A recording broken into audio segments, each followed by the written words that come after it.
E o Cai na Roda tem mais uma edição, hoje com a presença de Letícia Salorenzo. Letícia é jornalista e linguista e faz as melhores críticas de mídia que eu já li na minha vida. Pode parecer pouco, mas um título pode definir uma eleição. Vários títulos reunidos são quase um golpe. Então, é um tema que a gente tem que colocar na roda e hoje vocês vão ter esse prazer com Letícia aqui no Cai na Roda. Letícia, começo eu.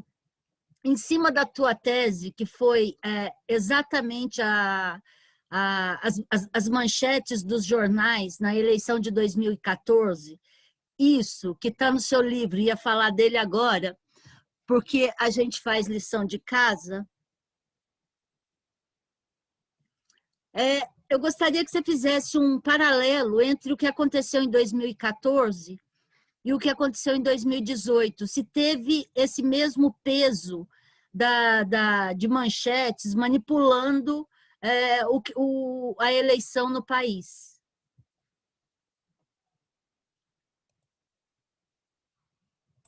Pronto, com o microfone ligado fica mais fácil. Boa tarde a todas. Obrigada pelo convite. Passa logo o marido, vai embora. Tranca a porta, por favor. Então não passa logo, né? Tá bom. Então tá, então a gente vai dar um tempinho aqui. Pronto, ele já trancou? Pronto, agora eu dou boa tarde de novo. Boa tarde a todos. Obrigada pelo convite, Lourdes. Obrigada pelos elogios. Fico envaidecida assim, né?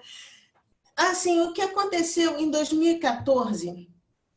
a gente ainda via que a imprensa brasileira ainda tinha alguma influência no cenário nacional. Tá? E aí a gente viu todo o trabalho em enaltecer o Aécio, em só falar bem do Aécio, em falar mal da Dilma o tempo inteiro, a ponto de, na minha dissertação, eu ter tentado separar manchetes que falavam positivamente da Dilma, negativamente da Dilma, positivamente do Aécio e negativamente do Aécio. Eu consegui reunir positivo da Dilma e negativo da Dilma. E eu consegui reunir positivo do Aécio. E eu não consegui reunir negativo do Aécio. Eu tinha 340 manchetes. Não tinha uma manchete negativa ao Aécio. Então, a imprensa brasileira ainda tinha alguma influência. O WhatsApp, naquela época, não era tão influente como ele foi em 2018. Tá? O que eu percebi em 2018 por parte da grande imprensa? Houve uma tentativa de desmerecer o PT, sempre. O Estadão era o que fazia isso de maneira mais escancarada, e o Globo não ficava muito atrás. A Folha ainda tentava posar de isentona, de corretona, de bonitona, mas também dava suas escorregadas. O Estadão, ele não tinha a menor vergonha em chamar pessoal de tigrada. Os eleitores do PT eram a tigrada. Se você for ver a origem dessa palavra, isso daí remonta aos negros escravos. E isso quem falava eram os senhores de engenho, senhores de escravo. Falava tigrada de maneira depreciativa, desprezando as pessoas. O Estadão se referia a tigrada como os eleitores do PT como tigrada. O Estadão, e se não me engano o Globo também, em 2018, chamava o Haddad de preposto de presidiário. Sabe? Só que havia uma necessidade muito grande de demonizar o PT. E eles não repararam que eles erraram na dose, eles não sabiam como fazer isso, e eles conseguiram demonizar a política. No momento que eles fizeram isso, entrou um sujeito com um discurso antipolítica. Eu sou contra a política, eu sou contra tudo isso que está aí, vamos acabar com tudo isso. E eles não tiveram controle da situação, porque em 2018, a imprensa e nada era a mesma coisa. O que estava valendo era o WhatsApp. O que estava valendo era fake news de mamadeira de piroca.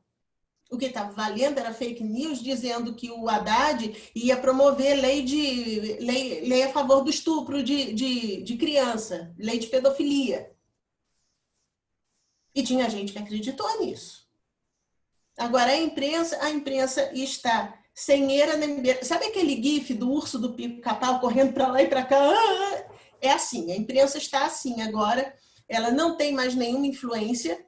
E era uma coisa que eu ia mandar até um zap agora para Eliara Santana para perguntar. A sensação que eu tenho, o Jornal Nacional, no início dessa pandemia, ele estava apostando direto no fica em casa, é prudente ficar em casa, nós temos que nos cuidar, temos que fazer quarentena. Esse discurso já enfraqueceu. Essa narrativa já enfraqueceu. Isto significa que a narrativa do Bolsonaro venceu. Está todo mundo na rua. O índice de mortes está assombroso, está mais de 1.000 por dia. E não vamos trabalhar, já acabou a quarentena, não tem nada disso não, toma cloroquina com ivermectina que resolve tudo. E não resolve. E qual é a influência, qual é o poder da imprensa com relação a isso? Nenhum. Eles perderam totalmente a influência. Agora, quem manda nesse país, quem dita a narrativa é a tia do Zap. Só que a tia do Zap recebe ditados, né? De onde vêm esses ditados? Vem do gabinete do ódio? Nós já conseguimos comprovar isso? Convicções nós temos. Provas que falta pouco para a gente conseguir, né? É isso. Patrícia? Acho que a Gabi ia falar. Pode falar, Gabi. E Letícia, essa semana na série Refundação do Brasil, foi entrevistado o cara que idealizou o manchetômetro, que é o João Feres. E ele comenta, né, que eles também fazem essa análise de manchetes e tudo mais, e ele comentou assim que na percepção dele, a partir dos dados que ele coletou, a imprensa tratava a notícia de política batia muito mais no governo Dilma, nos governos Lula, do que agora no governo Bolsonaro. Você acha que a imprensa ela deixou de bater tanto no governo porque ela perdeu esse espaço para as redes sociais, ou ela faz isso porque ela está se omitindo mesmo? A imprensa tem nome e sobrenome. O motivo da imprensa não bater muito no Bolsonaro é Paulo Guedes. Enquanto o Bolsonaro mantiver alguma esperança ou alguma chance de cumprir com a agenda neoliberal dos poderes financeiros brasileiros, o Bolsonaro estará garantido. No momento que ele aloprar e disser ele está fritando o Guedes, quem vai entrar no lugar do Guedes? Vai ser um general? Com que intenções? Fazendo o quê? Que agendas? Então, eu acho que quem responde isso ainda é a agenda econômica. Enquanto se mantiver a agenda de privatização, a agenda de corte de direitos trabalhistas e de direitos sociais e de programas sociais em prol de privatização e de monetização do capital financeiro, o Bolsonaro está garantido. E dane-se as mortes, as mais de 1.000 mortes diárias. Letícia, de 2018 para cá, né, já são 2 anos aí, vamos dizer que em 2018 a esquerda foi pega de sopetão, ninguém sabia o que estava acontecendo no submundo do WhatsApp, né, no meio da eleição, mas de lá para cá já deu um tempinho para o pessoal se inteirar do assunto, enfim, o Tribunal Superior Eleitoral também discute isso, como combater fake news, etc. Queria que você desse uma analisada sobre a comunicação da esquerda hoje, o que estão errando, o que deveriam estar fazendo. Se alguém disser que a esquerda foi pega de supetão em 2018, a minha vontade é encher essa pessoa de supapo. Porque não foram pegos de surpresa, foram avisados, reavisados, superavisados, reavisados de novo. Tá? Quantas vezes a gente viu o pessoal na imprensa anunciando o estrategista de Trump está chegando ao Brasil? Oi? Ninguém viu o que aconteceu em 2016 nos Estados Unidos? Aí estão anunciando que o pessoal que fez a estratégia do Trump nos Estados Unidos está chegando ao Brasil e não acendeu sirene vermelha? Ninguém saiu correndo desesperado? Eu me lembro muito bem de um post do Emerson Luiz, que foi uma das pessoas que cuidou do Muda Mais em 2014, e que foi uma experiência muito positiva para a esquerda brasileira, né? Eu vi várias vezes, eu trabalhei no Muda Mais, eu vi várias vezes a gente segurar na unha situações que nas próprias redes sociais, em Facebook, Twitter, a gente iria apanhar. A gente segurou na unha. E boa parte do que a gente conseguiu em 2014, a gente deve sim ao Muda Mais. Por mais que várias pessoas lá dentro digam que não, o Muda Mais não cumpriu com o que prometeu, o escambau. Tá? Perdão, qual foi sua pergunta? Eu me perdi já.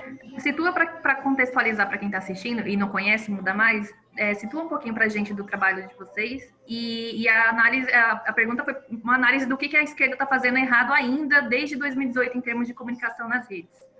Isso. Bom, Muda Mais foi a campanha digital da Dilma em 2014. Nós fizemos uma campanha em Facebook, Twitter, Instagram ainda não havia naquela época. Nós começamos a usar o WhatsApp de maneira idônea, tá? Nós passávamos o que saía publicado no Muda Mais, no blog do Muda Mais, a gente mandava pelo Zap. A gente tinha vídeos, fazia uma série de reportagens. Foi um material de campanha. Tá? E foi um material muito bem sucedido, a gente sabia, a gente tem uma capilaridade orgânica, natural nas redes, a esquerda tem essa característica e é muito mal aproveitada, é muito mal explorada hoje em dia.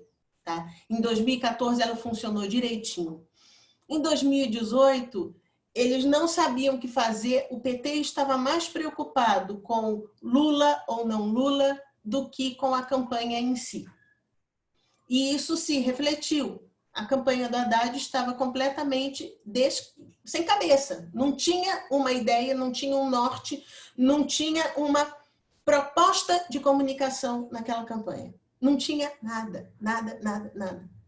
E o pessoal não entendeu o que aconteceu. Nós estamos agora...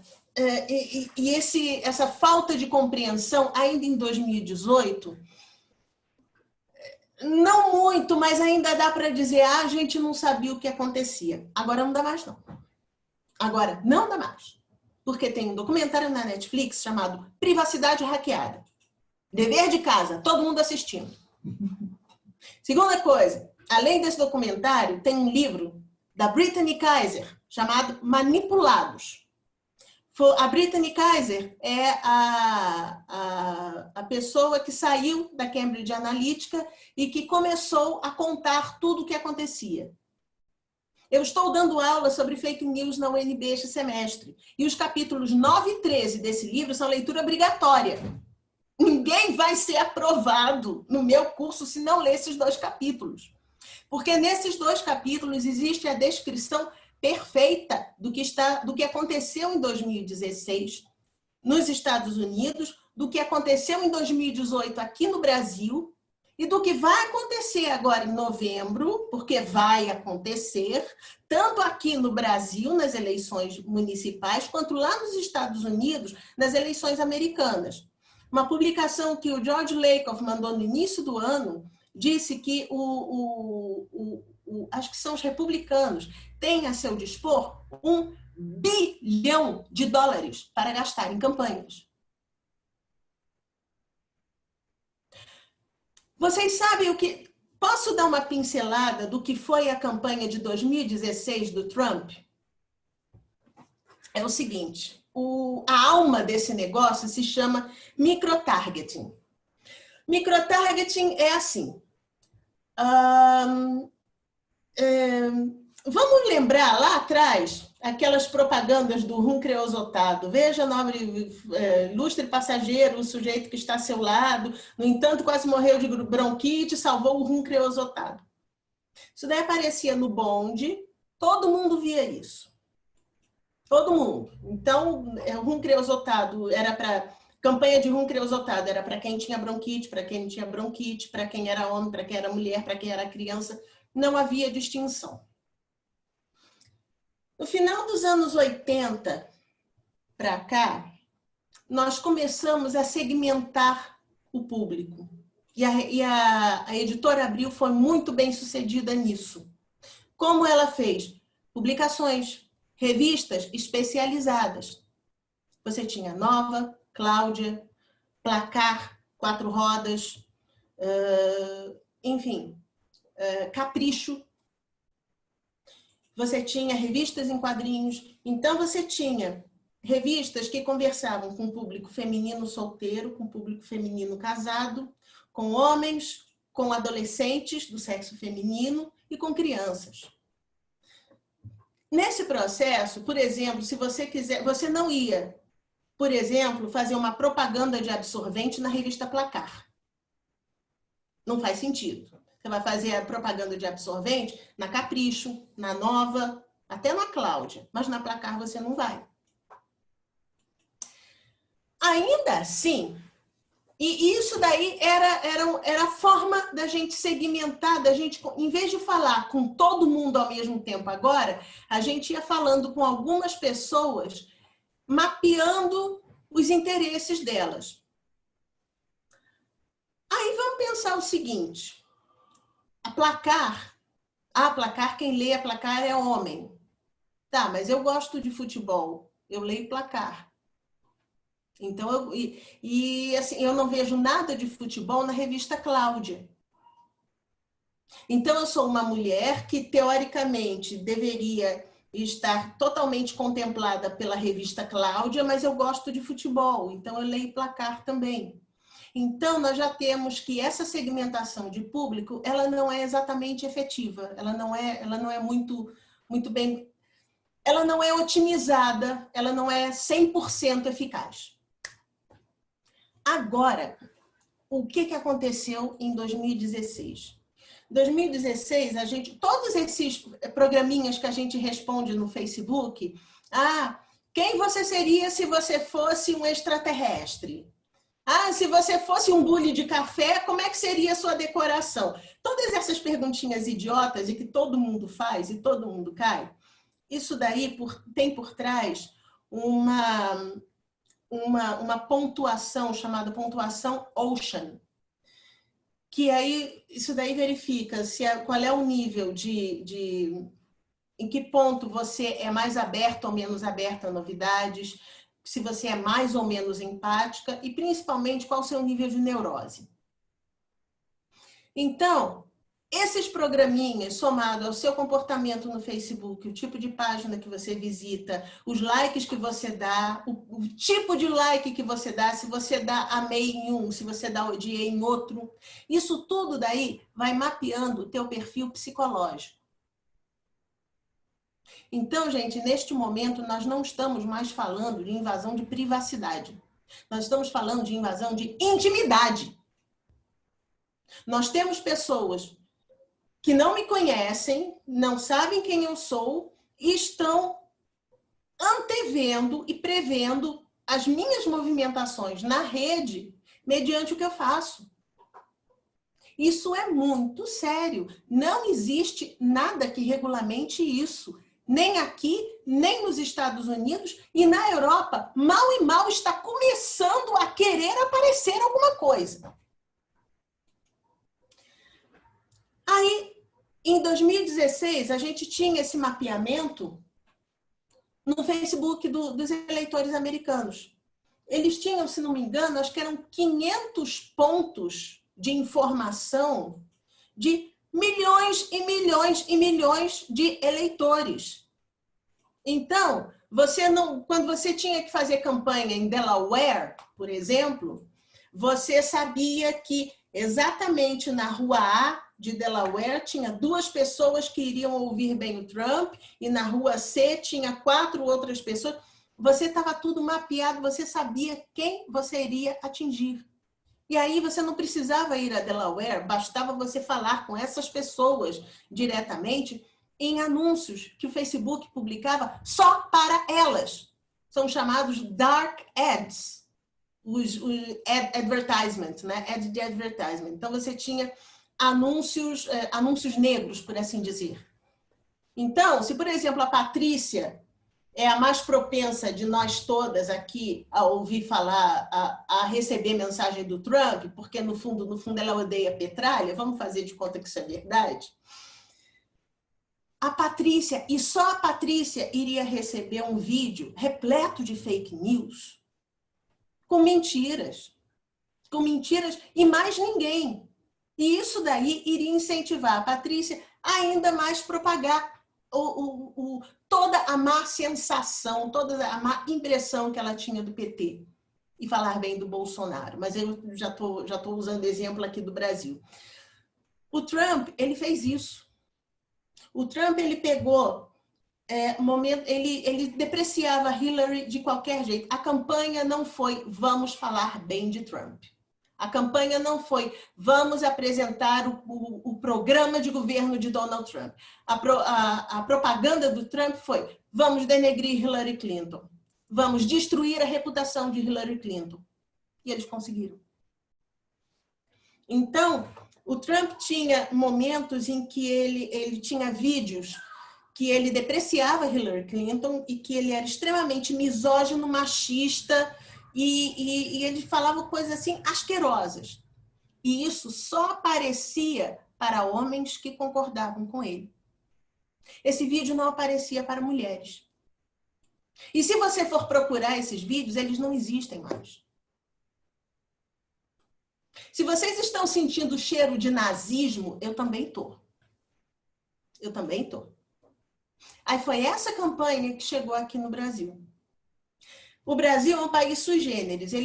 Campanhas políticas não funcionam aqui da mesma forma que funcionam em qualquer outro canto do mundo. Nem campanhas publicitárias funcionam aqui como funcionam no outro canto do mundo. Então, tanto o nosso trabalho de propaganda política, de marketing político, como de propaganda normal de produtos, né? Ele é muito respeitado lá fora justamente por isso, porque a gente sabe conversar com o nosso público. Então, quando isso chegou aqui, o pessoal mapeou, não vai ser pelo Facebook, vai ser pelo Zap. É muito mais fácil. Primeiro porque o Zap você não consegue, você não rastreia o que foi pelo Zap. Em 2014, boa parte do trabalho do Muda Mais era rastrear o que acontecia nas redes, mapear o que estava sendo dito e a partir daí a gente sabia o que fazer, como proceder. Em 2018, não tinha como fazer isso.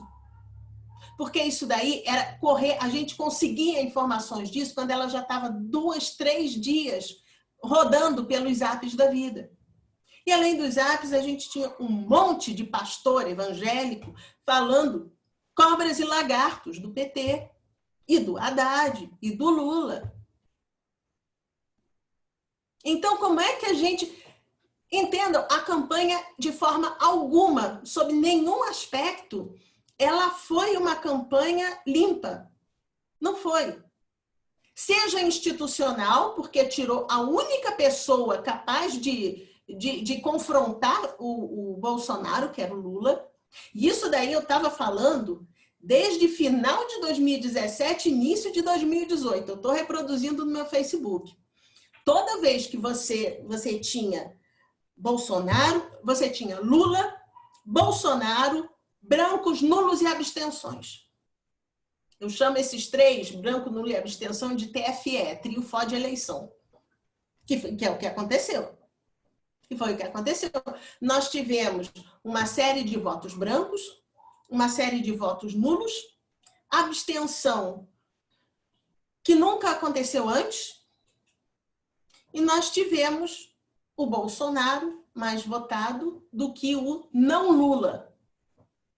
Porque o Haddad, mais um pouquinho ele até levava, mas o Haddad era o não Lula.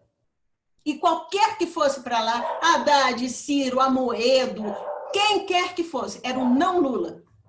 Quem tinha que estar no segundo turno contra o Bolsonaro era o Lula. E talvez hoje nós tivéssemos um governo decente. Eu expliquei direitinho ou ficou meio Sou. Sim, claro. Letícia, trazendo um pouco para a atualidade, um presidente que dissemina fake news, né, que publica informações nas redes e no dia seguinte apaga, né, que exalta ataques nas redes sociais, que ataca jornalistas. Como você analisa a estratégia de comunicação do governo? Se a estratégia é não ter comunicação ou se é proposital? Bom, em primeiro lugar, os Bolsonaro, tanto o pai como os filhos, são 4 idiotas. São 4 tapados. Eles não têm a capacidade. Nós temos mais capacidade de bolar um plano de comunicação, de bolar uma estratégia de comunicação do que eles. Tá? Isto posto, o que a gente conclui? É que tem gente grande por trás deles. Tem gente que faz isso por eles. Então, toda a estratégia, todo o procedimento vem de fora. Não me digam que o Steve Bannon não comanda os Bolsonaro, porque eu não acredito. Toda a estratégia, até porque o Steve Bannon, ele é a pessoa que faz a conexão da comunicação da extrema-direita no mundo. Nós temos... ele tem ligações na França, na Itália, na Hungria, acho que na Alemanha, e nos Estados Unidos e no Brasil. Então, você tem uma comunicação da extrema-direita funcionando. Que comunicação é essa? É uma comunicação baseada em mentiras. É uma comunicação baseada em fake news. Aqui, a campanha institucional. Para que campanha institucional? Para que campanha institucional se a ideia é manter todo mundo coeso seguindo o Bolsonaro, seguindo o grande mito? O que você tem que fazer? Você tem que continuar alimentando a neurose dessas pessoas. Você tem que continuar alimentando a desconfiança, o medo, e é isso que está acontecendo. Nós temos uma realidade de um presidente verdadeiramente populista, populista de direita, que trabalha com inimigos. O Bolsonaro só existe se ele houver um antagonista. O Bolsonaro nunca vai governar, porque se ele conseguir eliminar todo mundo, ainda assim ele não vai saber o que fazer. No momento ele está lutando contra inimigos. Então, como ele faz isso? Disseminando fake news. Letícia, quando a gente fala de comunicação, a outra parte, a parte atingida, a parte que vai para as redes sociais. Então, eu sou impactada por uma notícia e essa notícia me leva para o Facebook para fazer um comentário, ou no Twitter para fazer um comentário. Eu vejo críticas suas à atuação das pessoas no Facebook. Tem uma maneira de agir que você está colocando lenha na fogueira do inimigo. Você está aquecendo o discurso do inimigo. Coloca para a gente como é que é a forma errada de entrar de comentar uma matéria que te impactou do oponente, vou colocar dessa forma. Bom, fenômeno das fake news, tá? Bom, para começo de conversa, mentira.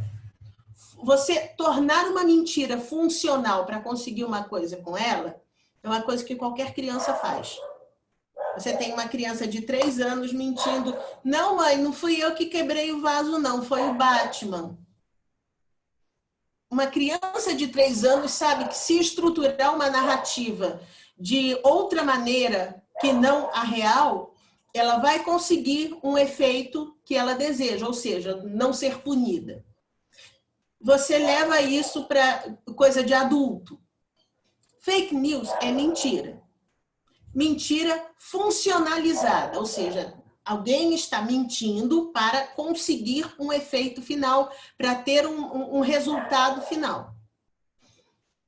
Essa mentira, ela só funciona se aqui no meio houver uma mídia de propagação rápida, imediata, de grande volume.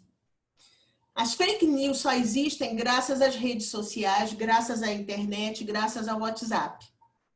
Sem isso, não funciona. Então,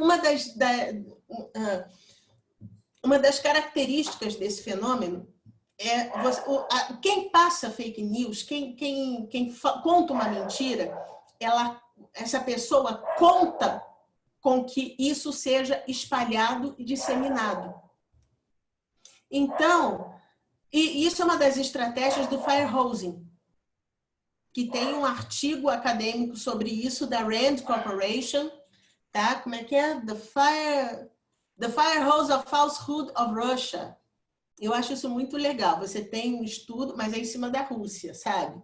Aí você vê todas as estratégias que a Rússia usa, são estratégias que os Estados Unidos também usam. É muito interessante esse texto. Mas, então, a ideia básica, a fake news só vai funcionar se a narrativa deles só vai funcionar se ela for propagada em grande volume. Quem propaga as mentiras do lado de lá, a grande maioria é de robô. Quem propaga do lado de cá é gente real, é gente de carne e osso, que comenta e interage e diz que isso é um absurdo e que não sei quem, não sei o que lá, e reproduz. Eu vou dar um exemplo. Digamos que Bolsonaro disse que pular de precipício é legal. A gente sabe que isso é um absurdo. O que a gente vai fazer? O pessoal fica, olha só, da RT. Olha que absurdo que esse homem está falando, ele está dizendo que pular de precipício é legal. Aí a Patrícia fala, não acredito que o presidente disse que pular de precipício é legal. Aí vai a Ana Gabriela, gente, o Bolsonaro está dizendo que pular de precipício é legal. Aí a Cíntia, olha só, como assim pular de precipício é legal? Esse homem está louco. Aí vai a Lourdes, olha gente, o Bolsonaro está dizendo que pular de precipício é legal. Então, todas nós repetimos a ideia. Pular, associamos a ideia de precipício, pular de precipício e associamos a sensação de legal. Nós repetimos, a ponto de, daqui a 2, 3 dias, a ideia de pular de precipício não está mais soando tão absurda. Só que pular de precipício é um absurdo. E ninguém fala isso. Ninguém fala isso. Agora, em vez aí o que a Globo faz? A Globo vai no Jornal Nacional, ela chama especialistas em física e eles demonstram que pular de precipício é letal. Aí vem um outro especialista em não sei das quantas e diz que pular de comportamental e diz que pular de precipício é um atentado à vida. Ou seja, mas a Globo está falando óbvio. Tá, porque ninguém está falando óbvio hoje em dia. Está todo mundo reproduzindo absurdo. E é isso que eles querem. Se vocês pararem para pensar direitinho, a ideia de que o PT é corrupto não soa tão absurda para a gente. Há quanto tempo a gente está ouvindo isso? Que só tem corrupto, só tem ladrão no PT. Existem 200 juristas que falaram, que disseram que o trabalho que o Moro fez na Lava Jato é um trabalho imprestável.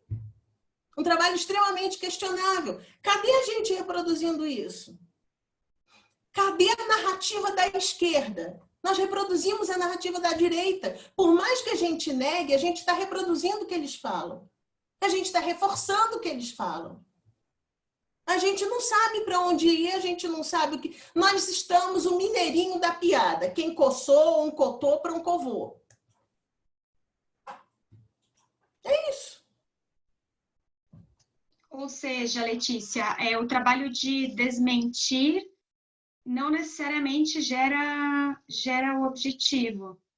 Seria melhor reforçar discursos do que desmentir absurdos, por exemplo. o principal é você não citar o que eles dizem. Porque no momento em que você repete o que eles dizem, você está reforçando. E não adianta dizer, eu não vou dar RT no tweet do Carluxo, eu vou dar um print da tela, porque você está reproduzindo a ideia dele. Então, a ideia é, ele está falando besteira? Deixa ele falar besteira. Esquece a besteira que ele está falando, porque ele está falando sozinho.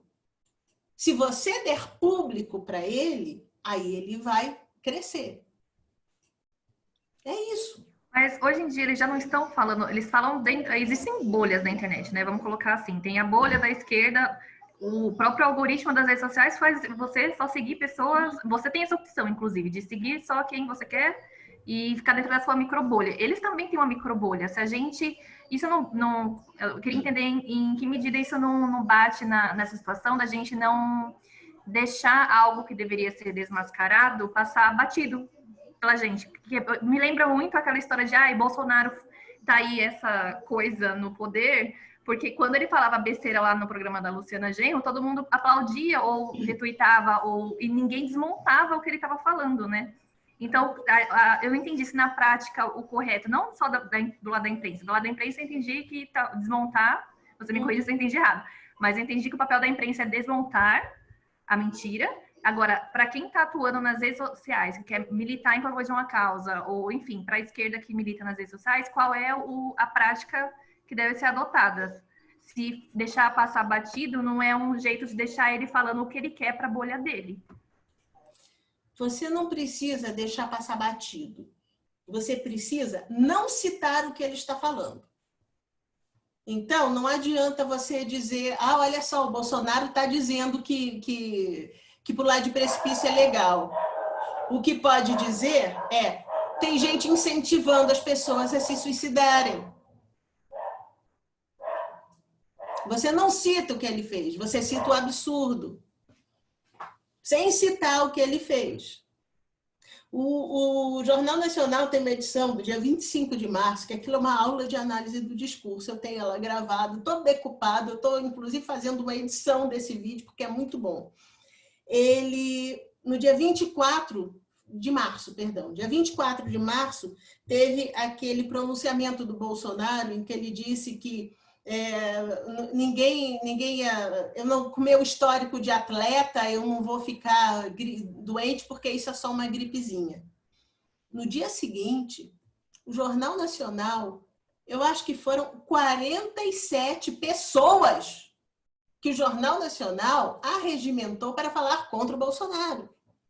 Fernando Henrique Cardoso, presidente da Câmara, presidente do Senado, presidente do STF, membros médicos de não sei quantas associações de médicos, deve ter umas 15 associações, teve líderes do mundo inteiro falando, eu não lembro mais qual era a frase que eles repetiam, mas acho que fique em casa. Eu lembro, fizeram comparação com 5 presidentes de outros países, e cada um, como que eles falavam que as pessoas deveriam agir, né? E eles falavam, fique em casa. Foi uma edição maravilhosa, acho que era fique em casa. Eles botaram fique em casa em português, francês, espanhol, alemão, inglês, todo mundo dizendo, com os líderes do mundo inteiro dizendo fique em casa, em várias línguas diferentes. O nome disso é reforço de frame. O frame é esse, gente, fique em casa, se cuide. A pandemia é perigosa. E não dizer, olha só, o Bolsonaro está dizendo que a gente pode ir para a rua. Não, a gente tem que dizer, galera, vamos ficar em casa porque é perigoso. É isso que a gente tem que falar. Nós temos que ter uma narrativa própria. Nós temos que ter frases nossas. Nós não vamos pegar a frase dele e aplicar no nosso discurso, porque isso não funciona. Nós temos que ter discurso próprio. Letícia, e como você analisa como a mídia progressista está fazendo frente a todas essas coisas, principalmente em relação à direita? Estamos no caminho certo? O que precisamos melhorar? Não estão no caminho certo, não estão. De novo, gente, Nós precisamos de uma narrativa nossa. Nós não temos nem o que falar. O que o PT está falando? Qual é o grande discurso do PT agora? Ah, o PT defende você? Ok, tá bom. E aí? É só isso que vai falar? A gente precisa de mais estofo nesse discurso. A gente precisa de mais força nisso. E a gente precisa mostrar para o trabalhador que ele está desamparado, sim. Que esse negócio de empreendedorismo não é para qualquer um. Ninguém... Ah, hoje eu vou ser empreendedora. Ai, que lindo. Pronto, já virei, já tenho sucesso. Não, não é assim. Não é assim, pelo mesmo motivo que um vestido que fica bem em mim talvez não fique bem em você, porque o meu corpo é diferente do seu. Muito provavelmente, se eu for uma boa empreendedora, não necessariamente você vai ser uma boa empreendedora e vice-versa. A gente tem que explicar isso, porque o trabalhador acha que não, é só eu que... Eu dependo apenas de mim para sobreviver, e não é. Nós tivemos 10, 12 anos lá para trás, em que, com o empurrãozinho do governo, a gente cresceu horrores. O indivíduo, o cidadão, cresceu horrores. A gente tem que entender isso e a gente tem que mostrar para o trabalhador que o trabalhador está sem eira nem beira. O trabalhador não tem futuro, o trabalhador tinha um passado, o presente está uma bosta, e ninguém sabe o que será do futuro, porque não sabe. Você quer ver uma coisa? Reforma da Previdência. Quando eu falo minha casa foi reformada, o que você pensa? Você pensa que é um perrengue, que é temporário e que no final desse temporário, que vou ter dor de cabeça, vou ter problema com o pedreiro e tal, não sei o quê, vou gastar os tubos, mas no final a minha casa vai ficar melhor. Vai ficar mais funcional, vai ficar mais bonita, vai ficar mais confortável. Então, a ideia de reforma é essa. É um perrengue temporário que no final vai funcionar. Aí eu digo que o que aconteceu com a Previdência é uma reforma. Por que ninguém diz que é destruição da Previdência? Vocês viram? É uma palavra que a gente use e que comunica tudo. Está aí o título Jair Rousseff, que não me deixa mentir.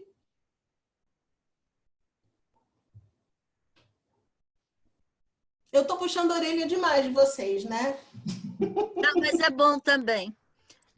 Eu quero de você um norte para essa campanha. A melhor campanha hoje é com propostas ou é massacrar o adversário, no caso das esquerdas? Como é que esse discurso faria efeito? Porque se eu vou falar da destruição da Previdência municipal, é um tema. Toda prefeitura está com o seu plano de previdência. E todos estão precisando ou querendo fazer reforma. Se eu falar nisso, eu falo a destruição da Previdência.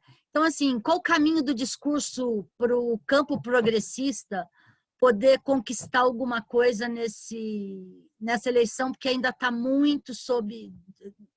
A influência ainda do bolsonarismo está muito grande.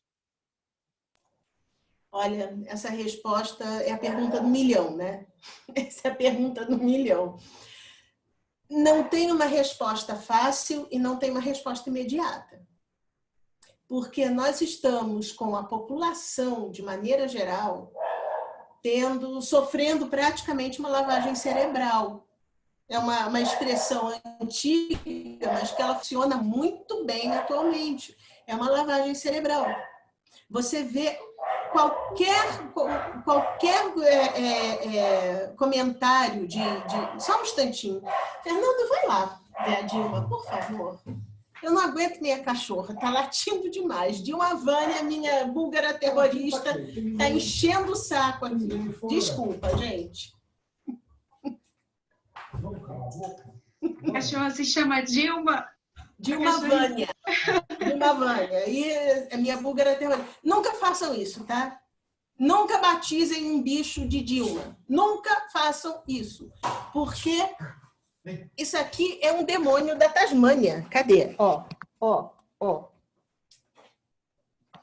Meu demônio da Tasmânia. Tá? Pode deixar. Minha búlgara terrorista, ela enche o saco, ela late sem parar, ela corre atrás de Doberman, ela avança em Doberman, sabe? É completamente sem noção. Mas eu estava falando do desafio da esquerda, né? Para essa eleição, nós vamos tomar uma tunda bonita. Tá? E vamos continuar tomando uma tunda, porque o trabalhinho que a gente vai fazer agora é trabalho de formiga. A gente vai ter que chegar um a um, que vira, ai, o Lula roubou, o PT roubou. Espera aí, PT roubou mesmo? Como é que estava a tua vida quando o PT estava no poder? Você lembra que você tinha carro? Você lembra que você fazia faculdade? Você lembra quantas vezes você fazia churrasco?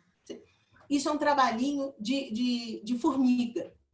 Tá? E, aos poucos, a gente tem que semear, botar aquela sementinha da dúvida. Porque é uma grande coisa também com relação a fake news, que está todo mundo preocupado com relação a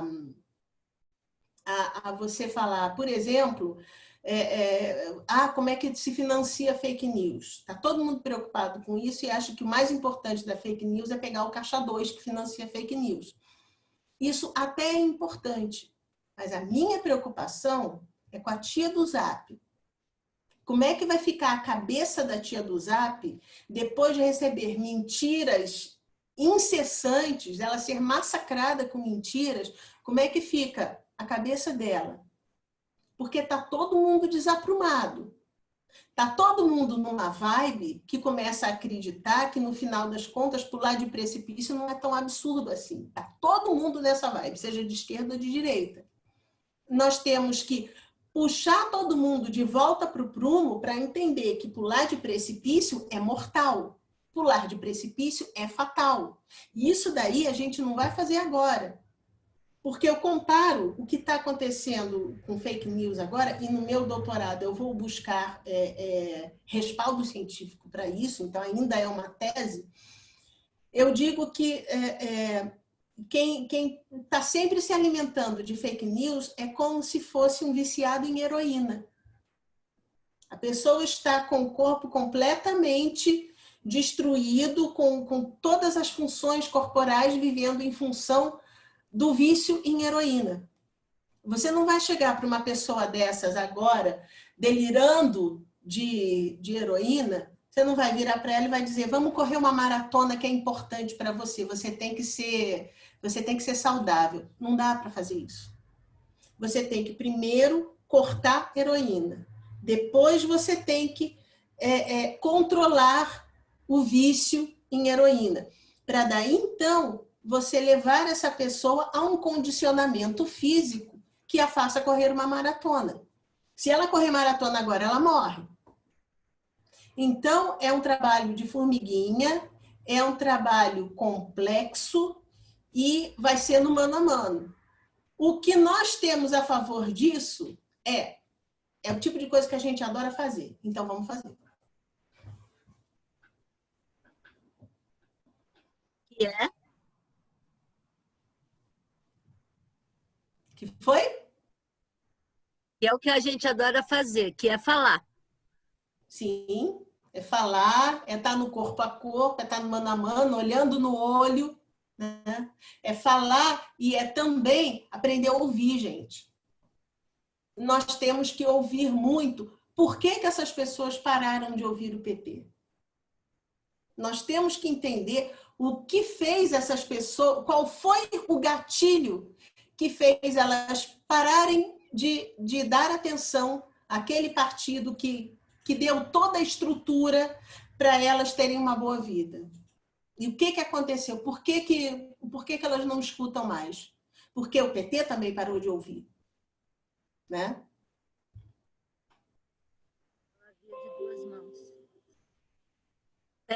Quem está se propondo a fazer perguntas, senão eu continuo, porque a prosa está boa. Então sou eu. Letícia, nós temos, então, para essa eleição, nós temos muito pouco tempo para fazer esse trabalho de desintoxicação de fake news. Mas para 22, se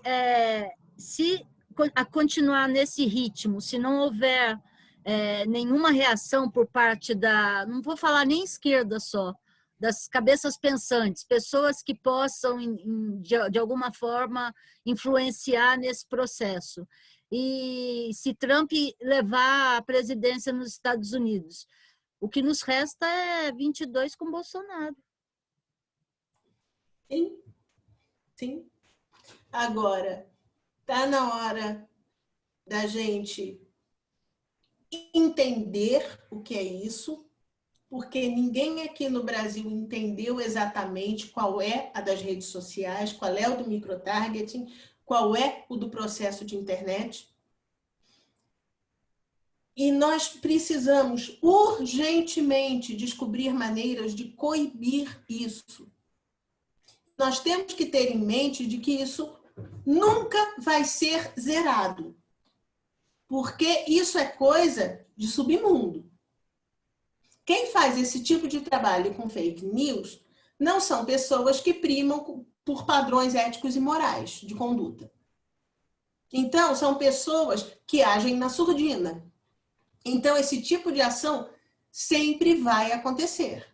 Nós temos que ver formas eficazes de coibir o máximo possível.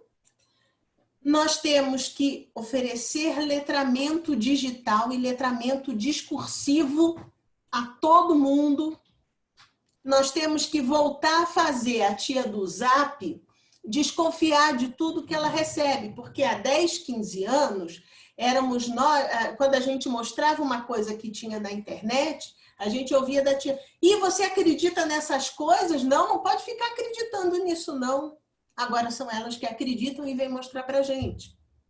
A gente tem que reverter isso, a gente tem que dar esse letramento discursivo e esse letramento digital a essas pessoas. As pessoas têm que entender qual é o objetivo de se disseminar uma mentira. As pessoas têm que parar para pensar quem ganha e quem perde com essa mentira. E como essa mentira é estruturada e contada. Porque o modus operandi deles é claro.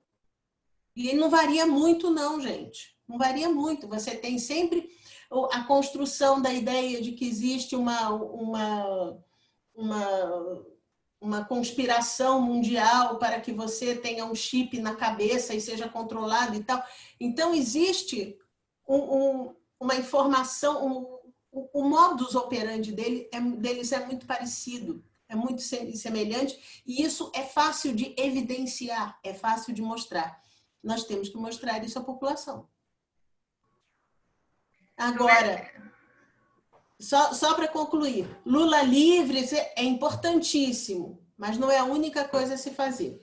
Até porque Deus me livre e guarde estar falando de uma coisa dessas. Mas, como muito bem dizia minha avó, o Lula está aí que não sabe se até o fim do ano está vivo, porque ele já tem 74 anos. Como é que vai ser o PT depois do Lula? É uma pergunta que o Estadão faz até hoje de maneira extremamente grosseira, estúpida e ignorante. Mas é uma pergunta a ser feita. O que vai acontecer com o PT quando o Lula deixar de existir?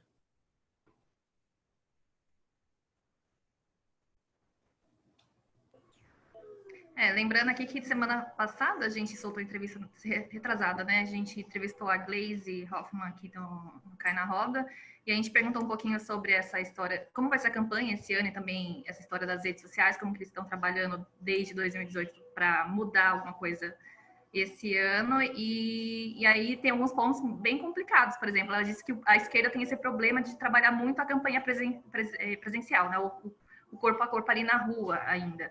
E primeiro, a gente está no meio de uma pandemia, não sei como é que os candidatos vão fazer campanha na rua, né, desse jeito.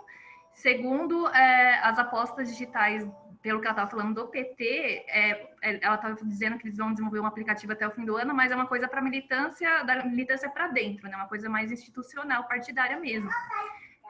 Assim, minha impressão é que ficou faltando um plano de comunicação. Eu não sei se está muito cedo para discutir isso, se eles não discutiram, mas, assim, eu tenho essa percepção de que a esquerda, no geral, não entendeu como funciona as redes do jeito que a Letícia explicou aqui no começo, como foi feito na campanha do Trump.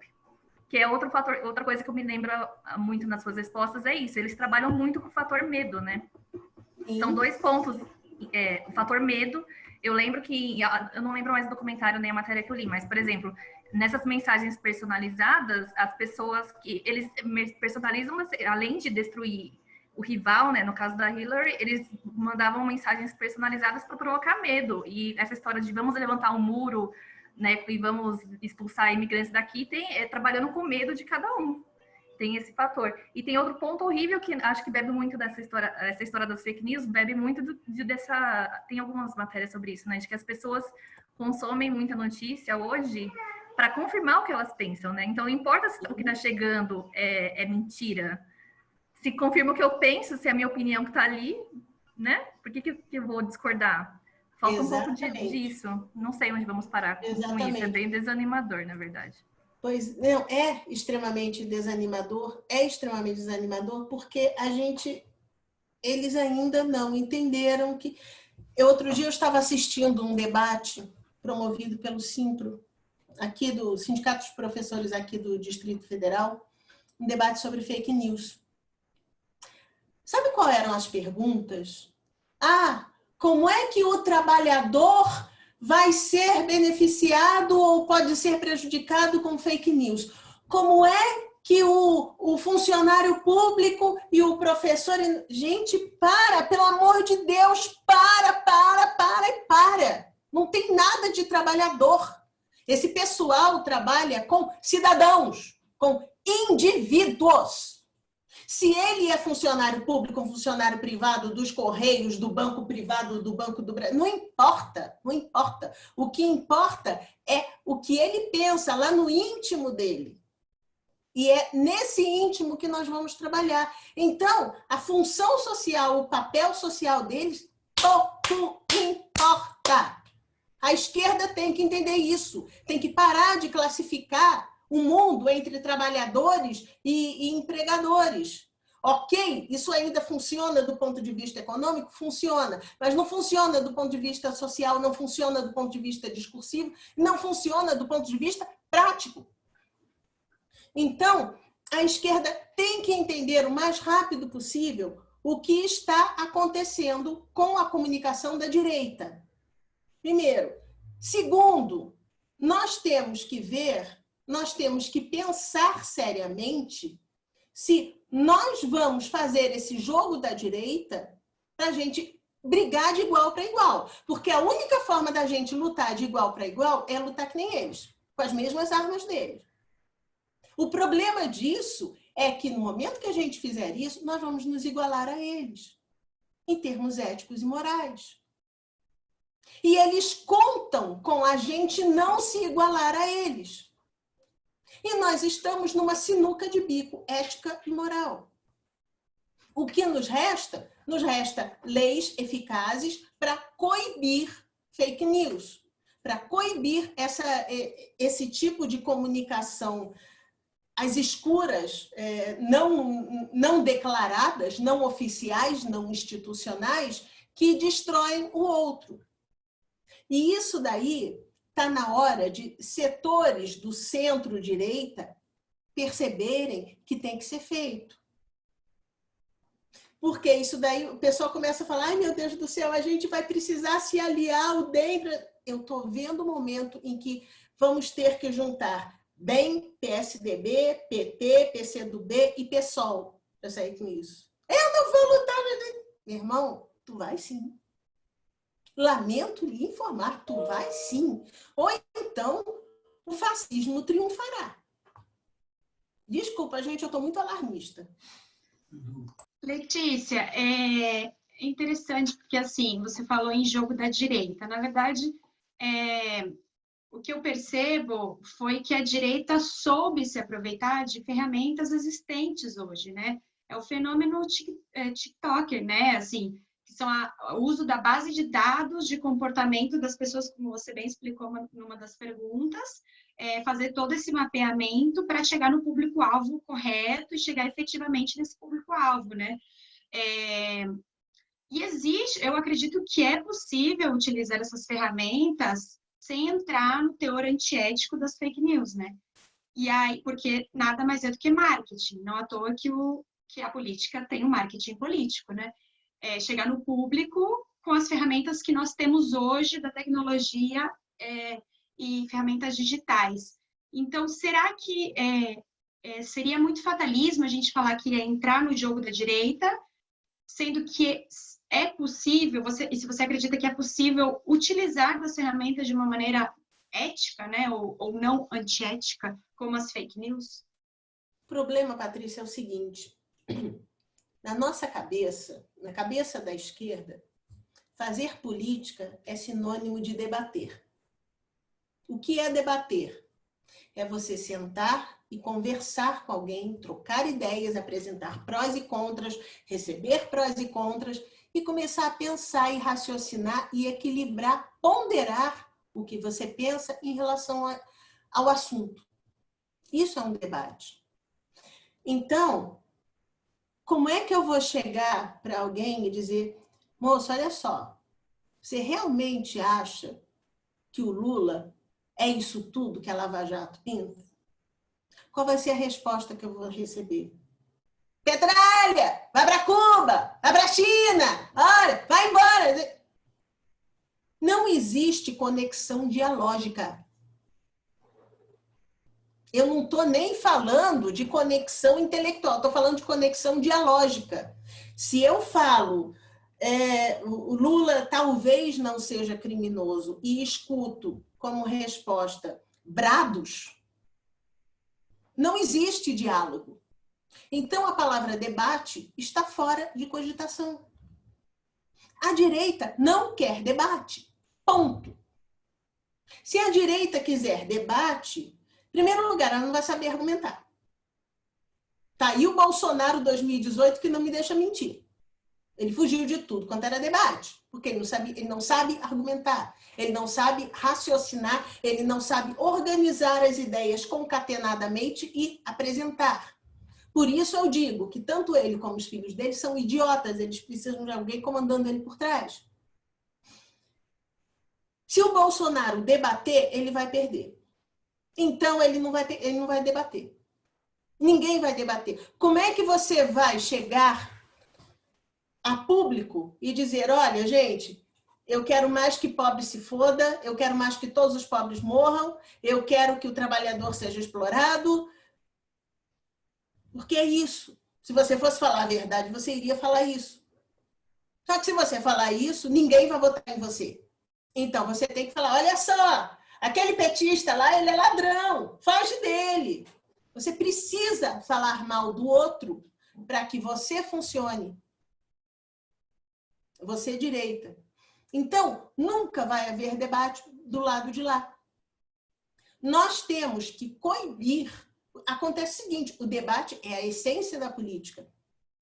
Nós temos que insistir isso. 2018 não vai rolar. 2020 não vai rolar, esquece.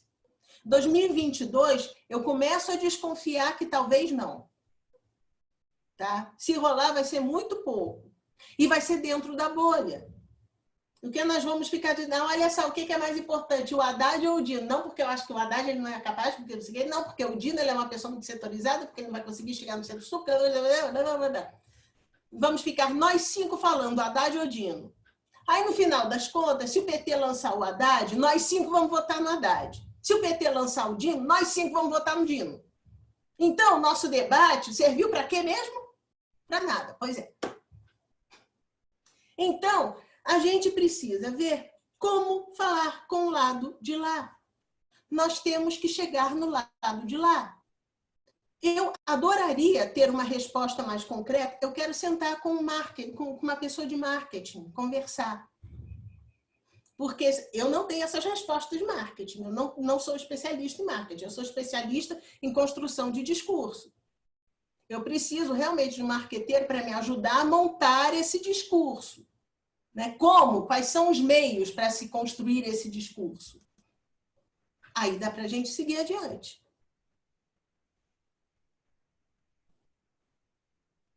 Então, alcançamos o nosso tempo aqui de entrevista com a Letícia, que foi muito bom, apesar das lapadas que nós levamos como imprensa alternativa. Desculpa! Não, foi ótimo, foi ótimo. É bom, a gente também tem que ter uns cutucão em termos de discurso, de como coloca a notícia, também é importante. Nós temos o nosso papel nesse momento e levar uns beliscãozinhos também faz parte. Eu queria muito te agradecer, viu, Letícia? Foi muito bom. E as portas do GGN sempre abertas para você, para mais novos papos, porque é muito bom ouvir o que a gente ouviu, porque a gente trabalha o discurso o dia inteiro como profissional e depois à noite vai brincar no Facebook, vai fazer parte de uma rede social e vai transferir esse discurso errado. Então, quem sabe assim a gente vai ajustando o meio de campo. A gente trabalha o discurso o dia inteiro, mas não pensa que está trabalhando esse discurso, né? A gente colocou a equipe para pensar. Você está com quase a equipe inteira aqui, só faltou a Tati, que não pôde participar, mas vamos levar isso adiante. E meninas, obrigada também pela participação. Obrigada. Eu vou deixar com a Letícia depois nos bastidores uma nova data para a gente falar só de Jornal Nacional. Estou curiosíssima.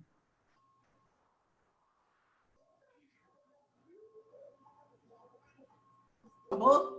Não. Acabou.